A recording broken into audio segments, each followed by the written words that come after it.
नमस्कार साथियों, कैसे हो। पिछले वीडियो में हमारा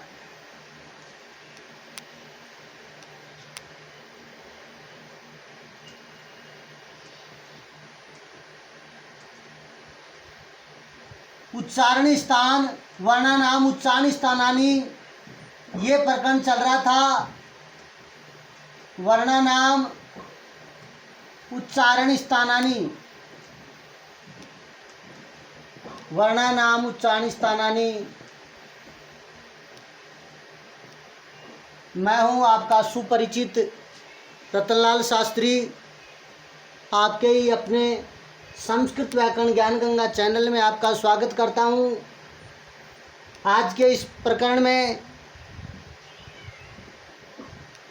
जिसका कि पिछले वीडियो में हमने आपको अध्ययन करवाया, वर्णों का उच्चारण स्थान, इस प्रकरण के अंतर्गत आपको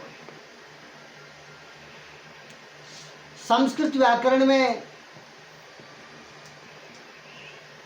संस्कृत व्याकरण में 7 उच्चारण स्थान माने गए हैं। 7 उच्चारण स्थानों का 7 उच्चारण स्थानों का परिचय आपको करवाया। 7 उच्चारण स्थान आपके बताएं आपको कौन कौन से हैं। अकुह विसर्जनीय नाम कंठ है, ईचुएसा नाम तालुः, ऋतुरसानाम मूर्धाः, लृतुलसानाम दन्ताः, उपूबधमान्यानाम ओष्ठौ, यमंगण्डानाम नासिका चेति, और 7वां था जिह्वामूल्यस्य जिह्वामूलम। ये तो थे साथियों 7 उच्चारण स्थान। 8वां आपका जो उच्चारण स्थान है, पाणिनीय शिक्षा में माना गया 8वां, पाणिनीय शिक्षा में माना गया 8वां उच्चारण स्थान, 8वां उच्चारण स्थान उरस, उर हृदय जो होता है, इसमें किसका उच्चारण स्थान होता है, इसमें किन किन वर्णों का उच्चारण स्थान है। ये तो यहाँ अवधेय में इस बात का हमें ध्यान देना चाहिए, इस चीज का ध्यान देना चाहिए। यहाँ उरस द्वारा उच्चारित वर्ण,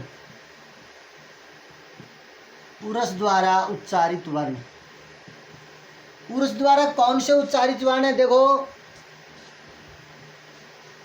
है और अंतस्थ व्यंजन, है और अंतस्थ व्यंजन, हकार धन अंतस्थ व्यंजन, हकार धन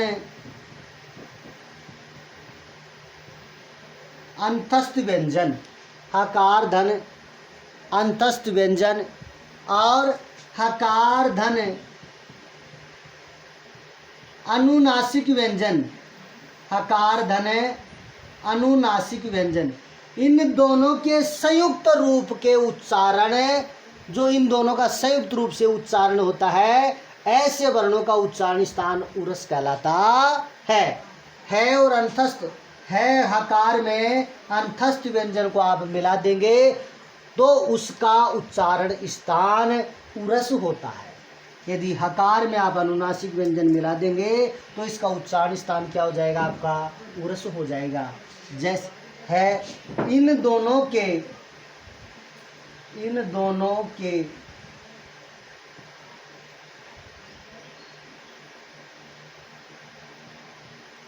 संयोजन,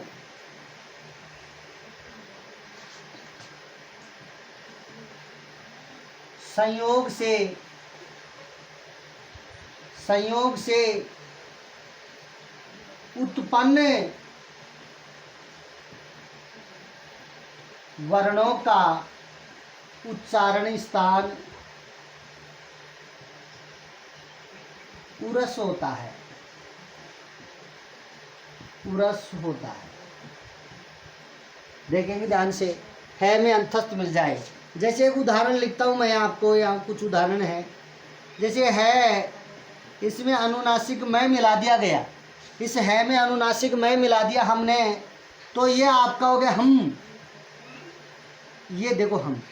अब इसका उच्चारण स्थान क्या हो गया? इसका उच्चारण स्थान क्या है? उरस है। इसका उच्चारण स्थान,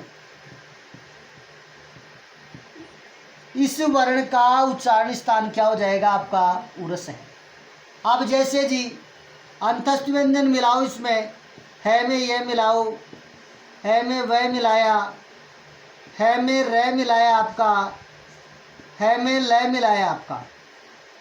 अब देखो है में ये मिलाया तो है, या तो ऐसे लिख सकते हो इसको आप, या लिख सकते हो आप इस प्रकार से। तो इसका भी उच्चारण स्थान क्या हुआ जी? उरस हुआ। अब आप इस वह को ऐसे लिख सकते हो, या वह इस प्रकार से भी लिख सकते हो आप। इसका उच्चारण स्थान भी क्या है जी? उरस है आपका। ध्यान देंगे इस चीज का। अब रे,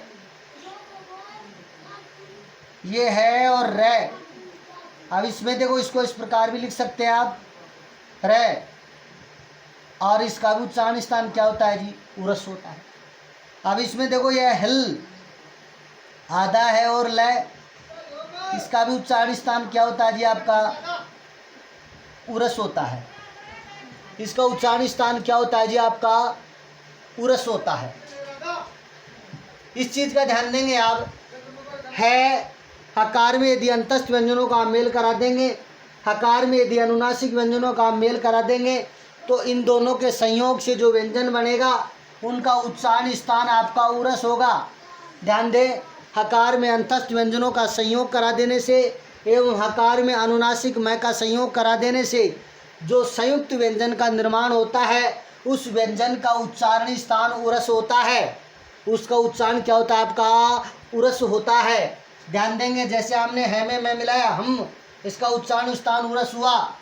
है में यह मिलाया है, इसका उच्चारण स्थान उरस हुआ। है में वह मिलाया है, इसका उच्चारण स्थान उरस हुआ। है में रह मिलाया हरे, ये इसका उच्चारण स्थान हुआ उरस हुआ। है में लय मिलाया हल, इसका उच्चारण स्थान क्या हुआ जी? उरस हुआ आपका। तो ये था आपका पाणिनि शिक्षा के अनुसार 8वां उच्चारण स्थान। अभी तक आपको एक एक उच्चारण स्थान वाले वर्णों को हमने बताया। मूल रूप से एक एक उच्चारण स्थान वाले वर्ण 32 होते हैं। आगे मैं प्रश्न बनाऊंगा इससे संबंधित। अब कुछ ऐसे वर्ण हैं इनमें जिनका उच्चारण स्थान एक नहीं बल्कि दो दो होते हैं। अभी हमने एक एक उच्चारण स्थान वाले वर्णों को पढ़ा। अब हम दो दो उच्चारण स्थान वाले वर्णों को पढ़ेंगे। यहाँ तक 7 वर्ण आपके आगे, लेकिन दो दो मिलकर के, किसी में कंठ तालु मिलेगा, किसी में दंतोष्ठ मिलेगा, ऐसे मिलकर के दो दो उच्चारण स्थानों के मेल से जो वर्ण उच्चारित होते हैं उनका अध्ययन हम यहाँ करेंगे। ध्यान देंगे सभी विद्यार्थी। दो उच्चारण स्थान वाले जो आपके हैं, जैसे ए और आई, ए और आई दो उच्चारण स्थान वाले आपके वर्ण होते हैं, ए और आई। जैसे आपके इनको ऐसे क्रम संख्या आप दे सकते हो, जैसे 7 हो गए, अन्यथा उच्चारण स्थान 7 ही होते हैं। ध्यान रखना, यदि पाणिनि शिक्षा के अनुसार उच्चारण स्थान आते हैं तो 8 बता रहा है आपको। वैसे हमने 7 बता दिया आपको, या क्रम संख्या 8 लिख सकते हैं। उच्चारण स्थान 8वां आपको उरस भी बता दिया आपको, तो क्रम संख्या आप यहाँ 9 लिख सकते हैं। और इसमें क्या लिखेंगे? ए दयितो कंठ तालु, ए दयितो हो कंठ तालु, ए दयितो हो कंठ तालु। ये क्या कह रहा है जी आपका? ए दयितो संधि विच्छेद करो इसका। देखो, एत धन ऐत ओहो बराबर कंठ तालु, कंठ तालु। देखो पिछले वीडियो में हमने आपको ठीक प्रकार से बताया कि संस्कृत वर्णमाला में, संस्कृत में वर्णों के मूल रूप से या स्वरों के उच्चारण की एक विशिष्ट पद्धति होती है, एक विशिष्ट पद्धति होती है। ध्यान देंगे इसको। अवधेयम पिछले वीडियो में भी आपको अच्छी तरह समझा दिया गया, पुनः देखेंगे। संस्कृत में वर्णों अर्थात स्वरों के, यहाँ स्वरों की बात चल रही है, स्वरों के उच्चारण की एक विशिष्ट पद्धति होती है, विशिष्ट पद्धति होती है जिसके अंतर्गत, एक विशिष्ट पद्धति होती है जिसके अंतर्गत, ध्यान दें, संस्कृत में वर्णों अर्थात या स्वरों की बात मैं कर रहा हूँ अभी, के उच्चारण की एक विशिष्ट पद्धति होती है जिसके अंतर्गत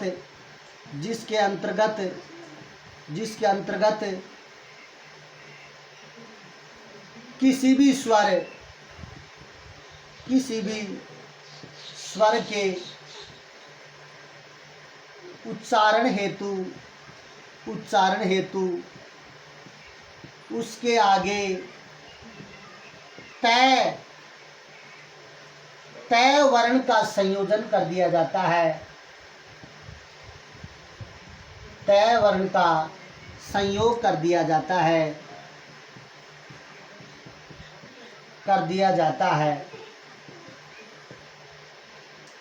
लेकिन तय का ग्रहण नहीं किया जाता, लेकिन ग्रहण फिर तय का नहीं किया जाता।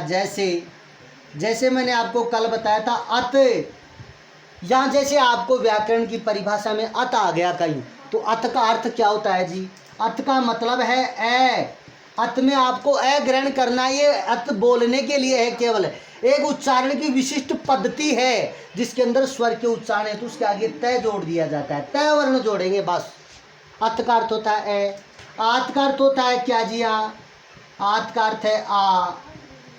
इत का अर्थ होता है ई। ईत का अर्थ होता है ई। उत का अर्थ होता है ऊ। रित का अर्थ होता है री। एत का अर्थ होता है ए। ओत का अर्थ होता है ओ। औत का अर्थ होता है, एक आयत और रह गया, आयत। आयत का अर्थ होता है आई। औत का अर्थ होता है ओ।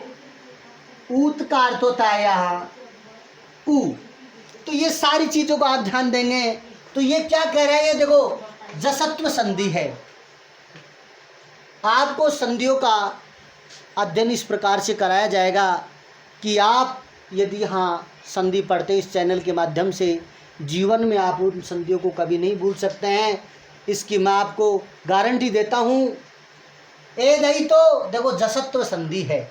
जसत्व संधि की यहाँ एक परिभाषा है कि किसी भी व्यंजन के प्रथम वर्ग के बाद, यदि किसी भी व्यंजन के प्रथम वर्ण के बाद, किसी भी व्यंजन वर्ग के प्रथम वर्ण के बाद यदि स्वर आता है तो वो प्रथम वर्ण है अपना ही क्या बन जाएगा? तीसरा बन जाएगा। तो यह प्रथम वर्ण है, यह स्वर है, तो तय किस में बदल जाएगा जी? दय में बदल जाएगा। तो यह जसत्व संधि हुई, पहले का तीसरा। एत धन ऐत व्यंजन संधि यहाँ हो रही है। एत धन ऐत प्रथम वर्ण के बाद में तकार प्रथम वर्ण है और उसके बाद में स्वर आ गया तो तकार दकार में बदल जाएगा, तय दय में बदल जाएगा। तो यहाँ एत का मतलब क्या है? इधर देखो आप, एत का अर्थ क्या होता है? ए। एत का अर्थ क्या होता है जी? ए। एत का अर्थ क्या होता है आपका? ए। फिर ऐत का अर्थ क्या आपका? ऐत का अर्थ क्या आपका? आई। ऐत का अर्थ क्या आपका? आई। ओ इसका अर्थ होता है का उच्चारण स्थान, का उच्चारण स्थान। क्या पढ़ रहे हैं हम यहाँ? उच्चारण स्थान पढ़ रहे हैं। ए आई का उच्चारण स्थान आपका क्या होता है जी? कंठ तालु होता है। क्या होता है? कंठ तालु होता है। ध्यान दे विद्यार्थियों, एत का अर्थ होता है ए, ऐत का अर्थ होता है आई। तो कह रहा है ए दैतो, एत ऐत, एत धन है, ऐत, एत का अर्थ है ए, ऐत का अर्थ है आई। इन दोनों का उच्चारण स्थान क्या होता है? कंठ तालु। अर्थात एक उच्चारण स्थान नहीं, कितने उच्चारण स्थान हुए? एक कंठ हुआ और दूसरा क्या हुआ जी? तालु हुआ। तो प्रश्न जैसे बन जाए ए वर्णस्य उच्चारण स्थानमस्ति कंठ तालु दंता कंठ तालु। तो ध्यान रखेंगे, एक नहीं लिखेंगे, यहाँ दो दो लिखेंगे। अर्थार्थ में लिखेंगे पहले इसमें, अर्थार्थ ए तथा ऐ का उच्चारण स्थान, ए तथा ऐ का उच्चारण स्थान, ए तथा ऐ का उच्चारण स्थान, ए तथा ऐ का उच्चारण स्थान, ए तथा ऐ का उच्चारण स्थान, ए तथा ऐ का उच्चारण स्थान कंठ तालु होता है। कंठ तालु, कंठ तालु होता है। लिख सकते हैं कंठ व तालु होता है। ए तथा ऐ का उच्चारण स्थान कंठ तालु होता है। ए ऐ का उच्चारण स्थान आपका क्या होगा जी? कंठ तालु होता है। ध्यान दें, अब इससे संबंधित एक तथा कंठ तालु से उच्चारित वर्णों को क्या कहते हैं? कंठ तालव्य, है ना। इनसे उच्चारित वर्णों को तथा ए ऐ को कंठ तालव्य वर्ण कहते हैं। तथा ए ऐ को कंठ तालव्य वर्ण कहते हैं। क्या कहते हैं इसको? कंठ तालव्य, कंठ तालव्य वर्ण कहते हैं। इनको कंठ तालव्य वर्ण कहते हैं। अब इनसे संबंधित देखो एक प्रश्न बन सकता है। क्या प्रश्न बनेगा देखेंगे आप। यहाँ मैं लिखता हूँ ए वर्ण से उच्चारण स्थानमस्ति। यहाँ आपका प्रश्न बनेगा ए वर्ण से उच्चारण स्थानमस्ति, ए वर्ण से उच्चारण स्थानमस्ति, ए वर्ण से उच्चारण स्थानमस्ति। ए वर्ण का उच्चारण स्थान है यहाँ देखो, ए वर्ण का उच्चारण स्थान मैं लिखता हूँ कंठ तालु मूर्धा और आपका द हो जाएगा कंठ तालु। तो आप ये नहीं समझना इसमें कि इसका कंठ भी है तालु भी है, तो कोई एक लिखेंगे नहीं, गलत हो जाएगा। आपको दो लिखना है, कंठ और तालु। तो ए वर्ण का उच्चारण स्थान क्या है जी? कंठ तालु है। अब देखो उल्टा ऐसे विपरीत प्रश्न और बन सकता आपका। जैसे प्रश्न 2 बन गया, प्रश्न 2 बन गया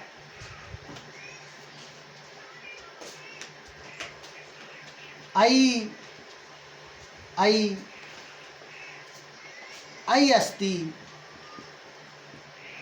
ऐ है ना, या ऐकार अस्ति, है ना। इसमें कार भी लगा सकते हैं। ऐकार अस्ति, ऐकार है। क्या है ऐकार? कै में लिख सकते हैं आप देखो, कंठे तालव्ये, कंठ तालव्ये, कंठ तालव्ये सर्वे, सभी है। तो क्या हो जाएगा आपका? कंठ तालव्य। केवल कंठे नहीं है, केवल तालव्य भी नहीं है। ध्यान देंगे आप इस चीज़ का। इसके बाद में दो उच्चारण स्थान वाला आपका दूसरा वर्ण है औ और औ। जान रहे हैं, 10वां क्रमांक डाल सकते हैं ओ दौतो कंठोष्टम। 10वां आपका है ये ओ दौतो कंठोष्टम। दो उच्चारण स्थान वाले क्या हुआ? एक तो हुआ ए ऐ, एक क्या हुआ? ए ऐ। इससे पहले बताया था आपको जो अनुनासिक वर्ण होते हैं, पंचम वर्ण होते हैं प्रत्येक वर्ग के, उनके भी दो दो उच्चारण स्थान होते हैं। आगे और विस्तार से बता दिया जाएगा आपको। 10वां आपका ओ दौतो हो कंठौष्टम, ओ दौतो कंठौष्टम। ये देखो इसको कंठोष्टम भी लिख सकते हैं। दोनों प्रकार से शुद्ध है ये दोनों प्रकार से शुद्ध रहेगा आपका। ओ दौतो हो कंठोष्टम, ओ दौतो हो कंठोष्टम। उसी प्रकार हम इसकी व्याख्या कर सकते हैं। देखो ये कह रहा है ओत धन औत, ओत धन औत। आगे क्या है जी, ओहो, आगे लिख रहा है ओहो, बराबर क्या है जी, कंठौष्ठम, कंठौष्ठम। तो ये क्या कह रहा है जी, देखो ओत का अर्थ क्या है, मैंने बताया आपको अभी, ओत का अर्थ होता है ओ, ओत का अर्थ होता है ओ। यहाँ भी जसत्व संधि, यहाँ भी व्यंजन संधि है। तय के बाद में कोई भी स्वर आ गया तो तय अपने वर्ग का तीसरा, अर्थात तय का तीसरा क्या होता है जी, आपका द होता है। तो एक रहा कि ओत का मतलब है ओ, और औत का मतलब होता है औ। ओ औ, इन दोनों का उच्चारण स्थान, ओ औ का, दोनों का उच्चारण स्थानम, उच्चारण स्थान, उच्चारण स्थान क्या होगा जी आपका, कंठौष्ठम। क्या होगा आपका उच्चारण स्थान, कंठौष्ठम होगा। ओ, ओत का अर्थ होता है ओ, औत का अर्थ होता है औ, का उच्चारण स्थान क्या होता है आपका, कंठोष्टम होता है। ओ तथा औ इन दोनों का उच्चारण स्थान क्या होता है जी आपका, कंठोष्टम होता है। अब इसके बाद में इससे भी प्रश्न बन सकते हैं आपके, आपके प्रश्न तीसरा जैसे हम बनाए, तीसरा प्रश्न हो जाएगा आपका, औकारस्य, ओकारस्य उच्चारण स्थानमस्ति, ओकारस्य उच्चारण स्थानमस्ति, ओकारस्य उच्चारण स्थानमस्ति। औकार का, ओकार का उच्चारण स्थान क्या है आपका, हो जाएगा कंठ, ओष्ठ, स हो जाएगा कंठौष्टम, कंठौष्टम, कंठ औष्ठ, कंठ ओष्ठ, औष्ठ भी लिख सकते हैं आप इसको, ओष्ठ भी लिख सकते हैं, औष्ठ भी लिख सकते हैं, दोनों सही है। यहाँ देखेंगे कंठ औष्ठ कंठोष्टम सर्वे, तो इसका उच्चारण स्थान क्या हो जाएगा आपका, कंठोष्टम। कंठ और ओष्ठ एक एक नहीं, दोनों है। प्रश्न 4 इस प्रकार से बन सकता है। इसमें चौथा प्रश्न आपका बन जाएगा, औकार अस्ति, औकार औ वर्णस्य संज्ञा अस्ति, वर्णस्य संज्ञा अस्ति, औवर्ण की संज्ञा है, औवर्णस्य संज्ञा अस्ति, औवर्ण की संज्ञा है। क्या नाम दिया गया औवर्ण को, यहाँ आ सकता है, देखो कै में आ जाएगा आपका, कै में आ जाएगा आपका जैसे कंठे, खे में आ जाएगा आपका औष्ठे, ग में आ जाएगा आपका दंते, और घ में आ जाएगा आपका कंठौष्टे, कंठौष्टे, कंठौष्टे। क्योंकि ओ औ को लिख सकते हैं, ओ औ को कंठौष्ट वर्ण कहते हैं। ये घ आपका उत्तर हो जाएगा, क्या हो जाएगा आपका, घ उत्तर हो जाएगा, है ना। ये लिख सकते हैं, ओ तथा औ को, ओ तथा औ को, ओ तथा औ को कंठौष्टीय वर्ण कहते हैं, कंठौष्टीय, कंठौष्टीय वर्ण कहते हैं, कंठौष्टीय वर्ण कहते हैं। क्या कहते हैं जी, कंठौष्टीय। ओ तथा औ को क्या कहते हैं, कंठौष्टीय वर्ण कहते हैं। अब ये था। अब 11वां है आपका, एक वह वर्ण भी ऐसा होता है जिसके दो दो उच्चारण स्थान होते हैं। 11वां आपका ये सूत्र लिख सकते हैं आप, वकारस्य दंतोष्ठम। 11वां आपका सूत्र है वकारस्य दंतौष्ठम, वकारस्य दंतोष्ठम, वकारस्य दंतोष्ठम। अब ये देखो, वकार का अर्थ होता है वह, वकार का अर्थ होता है वह। देखो आपने, हमने थोड़ी देर पहले बताया आपको कि स्वर एवं व्यंजन को उच्चारण अवधेयम, ये एक ध्यान देने की बात है। यहाँ पुनः मैं लिख रहा हूँ, स्वर व, स्वर व व्यंजन, व्यंजन के उच्चारण हेतु संस्कृत में,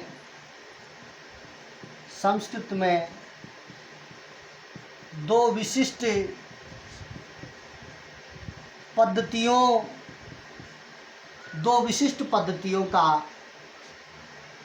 प्रयोग किया जाता है।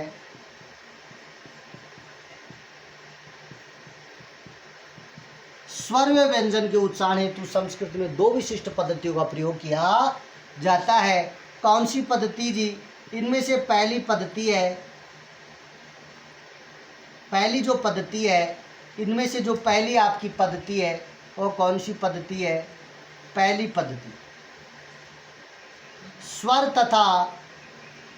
तथा व्यंजन वर्ण के आगे, स्वर तथा व्यंजन वर्ण के आगे, स्वर तथा व्यंजन वर्ण के आगे, स्वर तथा व्यंजन वर्ण के आगे कार,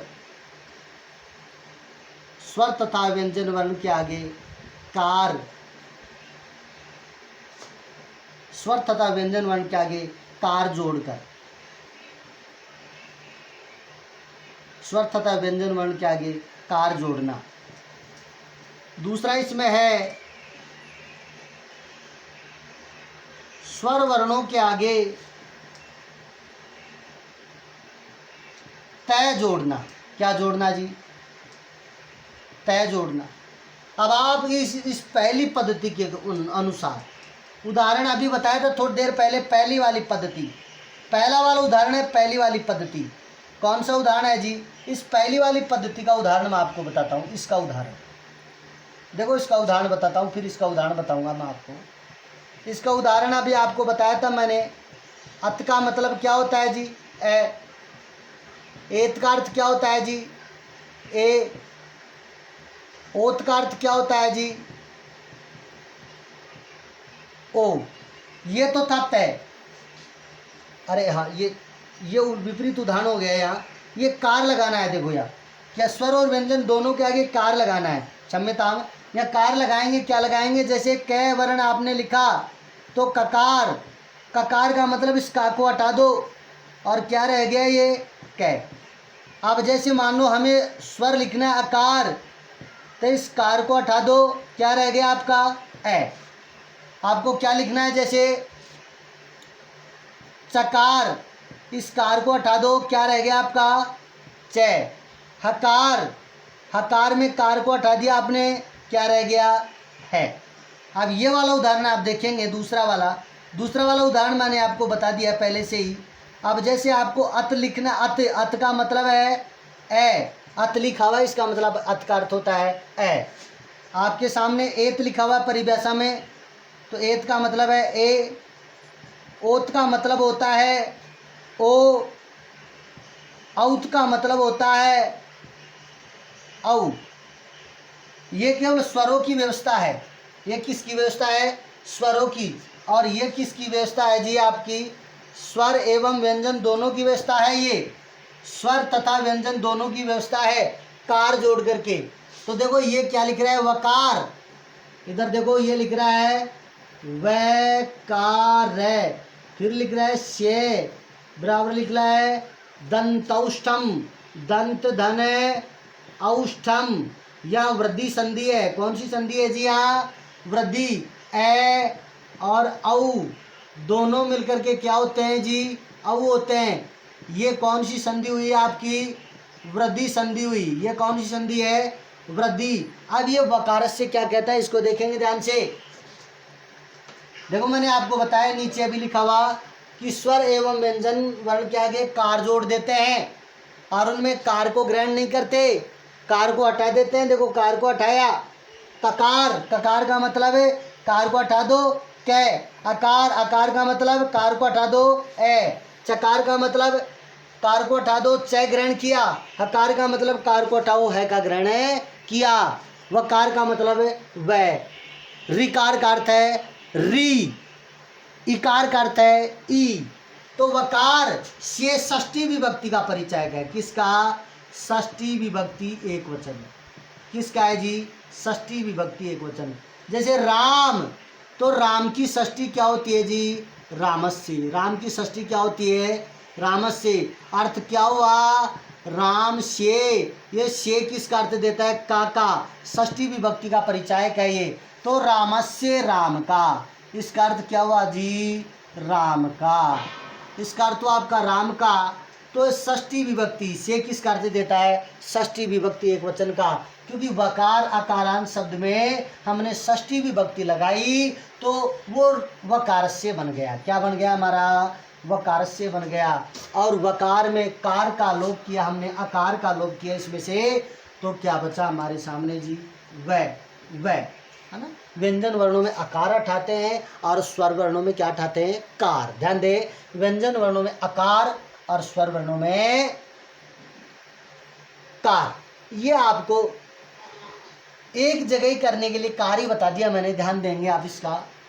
तो देखो वह में कार उठा दिया हमने या कार उठा दिया तो वह बचा। ये कह रहा है कि वह का उच्चारण स्थान दंत और ओष्ठ होता है, दंत और ओष्ठ होता है। तो दोनों की संधि की हमने, ए और औ हो गया, दंतौष्ठम होता है। क्या होता है जी, दंतौष्ठम। वह का उच्चारण स्थान क्या होता है जी, दंतौष्ठम होता है।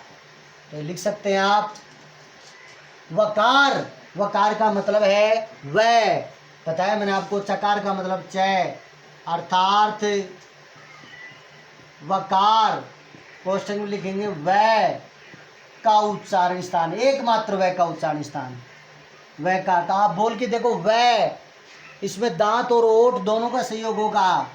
वह का उच्चारण स्थान, वह का उच्चारण स्थान दंतौष्ठम होता है, दंतौष्ठम होता है, दांत और ओठ होता है, दंतौष्ठम होता है।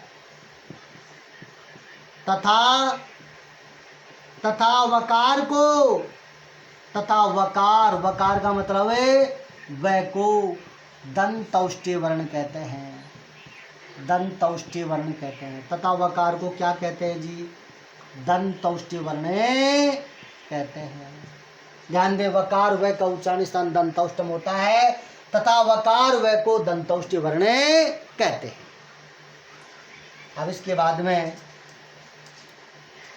ये तो थे आपके दो उच्चारण स्थान वाले वर्ण। अब इसमें जो अनुस्वार है, ये आपका सूत्र रह गया था। इसका उच्चारण स्थान भी नासिका होता है। अनुस्वार का उच्चारण स्थान भी क्या होता है जी, आपका नासिका होता है। नासिका अनुस्वार से क्या हो जाएगा जी, नासिका अनुस्वार से, नासिका अनुस्वार से, नासिका अनुस्वार से, नासिका, नासिका यमंगण्णा नाम नासिका चेती। एक पिछले वीडियो में आपका सूत्र था यमंगण्णा नाम नासिका चेती, यमंगणना नाम नासिका चेती, है ना। ये संबंधित सूत्र है ये, नासिका चेती, चैती। और इस प्रकार से ये कह रहा है नासिका अनुस्वार से, अनुस्वार का उच्चारण स्थान क्या होता है, नासिका होता है। अनुस्वार का, अनुस्वार का उच्चारण स्थान, अनुस्वार का उच्चारण स्थान, अनुस्वार का उच्चारण स्थान नासिका होता है। अनुस्वार का उच्चारण स्थान क्या होता है जी, नासिका होता है। अतः अनुस्वार को नासिक्य वर्ण भी कहते हैं। अतः अनुस्वार को, अतः अनुस्वार को नासिक्य वर्ण भी कहते हैं। अतः अनुस्वार को नासिक्य वर्ण भी कहते हैं। अनुस्वार को क्या कहते हैं जी, आपका नासिक्य वर्ण भी कहते हैं। अतः अनुस्वार को नासिक्य वर्ण भी कहते हैं। यमंगण्णा नाम नासिका चेती, इसमें आपको बताया था कि ये, मैं, ग, अण, न, इनका जो उच्चारण स्थान आपका है वो क्या होता है जी, नासिका होता है। अब ये जो नासिका इनका उच्चारण स्थान होता है, ध्यान दें इनके दो उच्चारण स्थान होते हैं। यहाँ इसको दोबारा मैं लिखता हूँ, ये, मैं, ग, अण और न, पांचों ये आपके ये का उच्चारण स्थान, का उच्चारण स्थान, का उच्चारण स्थान भी नासिका होता है। का उच्चारण स्थान भी नासिका होता है, का उच्चारण स्थान भी क्या होता है जी, नासिका होता है। अब ध्यान दें आप इस चीज़ को, ये ध्यान देंगे। अभी जो 3 प्रकार के आपके बताए थे मैंने आपको, देखो पहला बताया था आपको ए आई, दूसरा आपको बताया था ओ औ, दो दो उच्चारण स्थान वाले वर्ण। देखो यहाँ मैं लिख देता हूँ, दो दो उच्चारण स्थान वाले वर्ण, दो दो उच्चारण स्थान वाले वर्ण, दो दो उच्चारण स्थान वाले वर्ण, दो दो उच्चारण स्थान वाले वर्ण आपको देखना है। दो दो उच्चारण स्थान वाले वर्ण, दो दो उच्चारण स्थान वाले वर्ण कौन से हैं? देखो पहला आपका है ए आई, इसका उच्चारण स्थान क्या हुआ जाए, कंठ तालु। क्या हुआ जी, कंठ और तालु, दो उच्चारण स्थान हुए। अब दूसरा आपका क्या है जी, ओ औ, क्या हुआ जी, ओ औ, इनका उच्चारण क्या हुआ जी, दंतोष्ठ, दंत और अरे हाँ ओ दो तो कंठोष्टम, कंठ और ओष्ठ, कंठ और क्या हुआ, ओष्ठ, औष्ठ भी लिख सकते हैं इसको आप, है ना, इसको ओष्ठ की जगह औष्ठ भी लिख सकते हैं, दोनों सही आपके लिए। तीसरा आप लिख सकते हैं जी, वकारस्य दंतोष्टम वै, इस वै का उच्चारण क्या हो जी आपका, दंत और औष्ठ। ये कितने हुए जी आपके, 5। कितने वर्ण हुए, 5। और 5 कौन से हैं जी, ये कितने हुए जी आपके, ये कितने हुए 2, और ये कितने हुए 2, और ये कितना हुआ जी आपका 1, कुल मिला के कितने हुए, 5 हुए। अब 5 ये हैं, इनके भी 2 उच्चारण स्थान हैं। जो पंचम वर्ण है प्रत्येक वर्ग का, जैसे एक एक चलते हैं। ये किसका उच्चारण है, चलो कैसे हम चलते हैं आपकी सुविधा के अनुसार। कै ख ग ग ng, कै ख ग ng।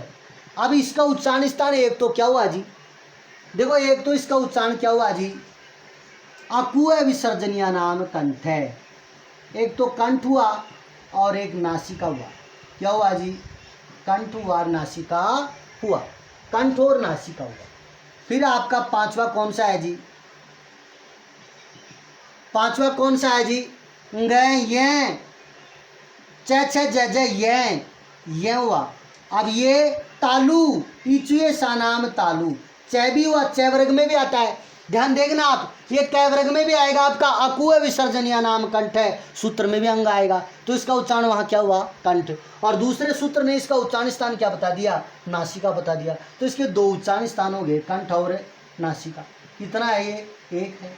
अब इसका यमंग इचुए सा नाम तालु हूँ, और यमंगना नाम नासिका चेती, तो ये तो नासिका बताया और वो तालु बताया। तो तालु और नासिका, तालु और नासिका कितनी हुई संख्या, 1 हुई। छठा है आपका ऋतु रसाणाम मूर्धा, ये सूत्र इसको क्या बताता है, मूर्धा। ऋतु रसाणाम मूर्धा सूत्र के अनुसार अणय का उच्चारण स्थान क्या है, मूर्धा है। और यमंगना नाम नासिका चेती सूत्र के अनुसार इसका उच्चारण स्थान क्या है जी, नासिका है। तो मूर्धा और नासिका, इसके भी 2 उच्चारण स्थान हुए। ये लो जी। अब आपका 7वां है लृतुलसनाम दंताः, लृतुलसनाम दंताः। तो एक तो इसका क्या हुआ, लृतुलसनाम दंता सूत्र के अनुसार इसका उच्चारण स्थान क्या हुआ, दंताः हुआ। और एक यमंगना नाम नासिका चेती सूत्र के अनुसार इसका उच्चारण स्थान क्या हुआ जी, नासिका हुआ। क्या हुआ, नासिका हुआ। अब और देखेंगे जी। अब एक 8वां आपका, ये भी संख्या कितनी है जी आपका, 1 है। अब 8वां है जी आपका मैं उपयुक्त मान्य नामोष्टव, इस सूत्र के अनुसार इस मैं का उच्चारण की स्थान क्या होगा जी, ओष्ठव हुआ, ओष्ठव या औष्ठव हुआ, ओष्ठव, औष्ठव भी लिख सकते हैं। और यमंगना नाम नासिका चेती के अनुसार इसका उच्चारण स्थान क्या हुआ जी, नासिका हुआ। क्या हुआ, नासिका हुआ। इनकी संख्या कितनी है जी आपकी, 1 है। कितनी संख्या है जी, 1 है। कुल मिला के संख्या कितनी हुई जी इनकी संख्या कितनी हुई जी आपकी, कुल मिला के इनकी संख्या 5 हुई जी, 5।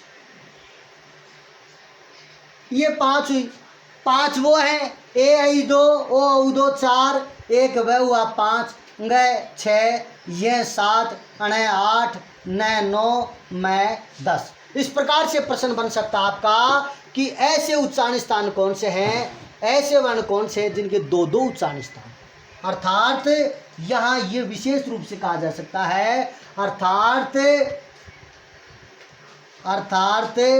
2-2 उच्चारण स्थान वाले वर्णों की संख्या कितनी है, अर्थात 2-2 उच्चारण स्थान, 2-2 उच्चारण स्थान वाले वर्णों की संख्या, 2-2 उच्चारण स्थान वाले वर्णों की संख्या 10 होती है। कितनी होती है जी? 10 होती है। 2-2 उच्चारण स्थान वाले वर्णों की संख्या कितनी है? 10 होती है। अब एक या विशेष रूप से ध्यान देंगे आप, एक उच्चारण स्थान वाले वर्णों की संख्या, एक उच्चारण स्थान वाले, ये प्रश्न बन सकते हैं। इनमें 2 उच्चारण स्थान वाले वर्ण कौन से हैं, कोई सा भी ध्यान देंगे आप इसमें। एक उच्चारण स्थान वाले वर्णों की संख्या, इनका उच्चारण स्थान एक ही है जी आपका। जैसे एक उच्चारण वाले स्थान वाले वर्णों की संख्या लगभग 32 है। कितनी आपकी? 32 है। जैसे पहले आपका कै वर्ग कौन सा है जी? आपका कै वर्ग। दूसरा है जी चै वर्ग। तीसरा आपका टै वर्ग। चौथा आपका तै वर्ग। पांचवा आपका पै वर्ग। छठा आपका ए आ। सातवां आपका है ई। आठवां है ऊ। और नौवां आपका री। और 10वां आपका लृ। 10वां आपका क्या है जी? लृ। ये री को दीर्घ करेंगे ऐसे। 10वां आपका लृ है जी। देखो 1 2 3, 3 2 5, 5 2 7, 7 और 2 9। कितनी हुई आपकी? 9 और 20 32 होती। देखो इनकी अक्व विसर्जनिया नाम कंठ, इच्वेशा नाम तालु, ऋतु रसानाम मूर्धा, ऋतु लसानाम दंता, उपूब्ध मान्या नाम ओष्टो, यमंगण्डा नाम ए दैतो कंठ तालु, ओ दौतो कंठोष्टम बकार से दंतोष्टम। अब इसमें देखेंगे आप ये